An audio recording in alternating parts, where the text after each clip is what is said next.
ایک عورت کی غیرت۔ بیوی نے شوہر سے کہا کہ ہمارے غسل خانے کے پاس جو درخت ہے اسے کٹوا دو۔ ایک شخص گھر آیا تو اس کی بیوی نے کہا ہمارے غسل خانے کے پاس جو درخت ہے اسے کٹوا دو، میری غیرت گوارا نہیں کرتی کہ جب غسل کر رہی ہوں تو پرندوں کی نظر مجھ پر پڑے۔ وہ بیوی کی اس بات سے بہت متاثر ہوا اور درخت کٹوا دیا۔ وقت گزرتا رہا۔ ایک دن وہ خلاف معمول اچانک گھر آیا تو دیکھا بیوی کسی مرد کے ساتھ مشغول تھی۔ اسے بہت دکھ ہوا۔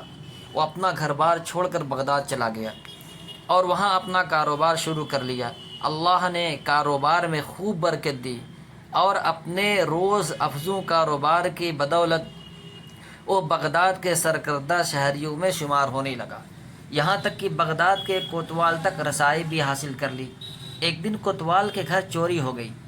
پولیس نے مجرم کا سراغ لگانے اور پکڑنے کی بہت کوشش کی لیکن ناکام رہی۔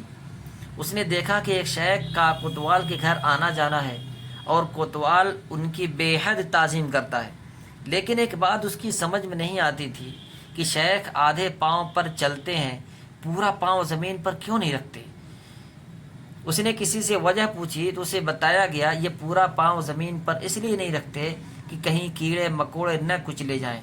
وہ شخص فوراً کوتوال کے پاس پہنچا اور اسے کہا جان کی امان ہو تو عرض ہے، آپ کی چوری اسی شیخ نے کی ہے۔ جب تحقیق کی گئی تو مال مسروقہ اسی شیخ سے برآمد ہوا۔ کوتوال نے حیرانی سے پوچھا ہم نے تو کبھی سوچا بھی نہیں تھا کہ یہ شیخ بھی ایسا کر سکتے ہیں، تمہیں کیسے معلوم ہوا؟ اس نے کہا میرے گھر میں ایک درخت تھا جس نے مجھے نصیحت کی تھی، جو لوگ ضرورت سے زیادہ نیک نظر آنے کی کوشش کرتے ہیں وہ عموماً نیک نہیں ہوتے۔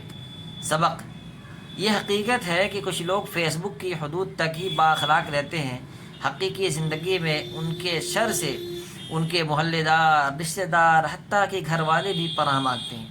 ایسے اخلاق اور نیک نامی کا کیا فائدہ جس سے صرف وہی لوگ فائدہ اٹھائیں جن کا آپ کی پریکٹیکل لائف سے کوئی واسطہ نہیں ہے۔ اکثر ایسے کرداروں سے واسطہ رہتا ہے کہ ذرا سا جھگڑا کیا ہوا وہ اپنی کمینگی پر اتر آتے ہیں۔ ذرا سا اختلاف کر کے دیکھ لیں کسی سے، اپنی ٹائم لائن پر موصوف کیا بنے ہوتے ہیں اور حقیقت میں کیا۔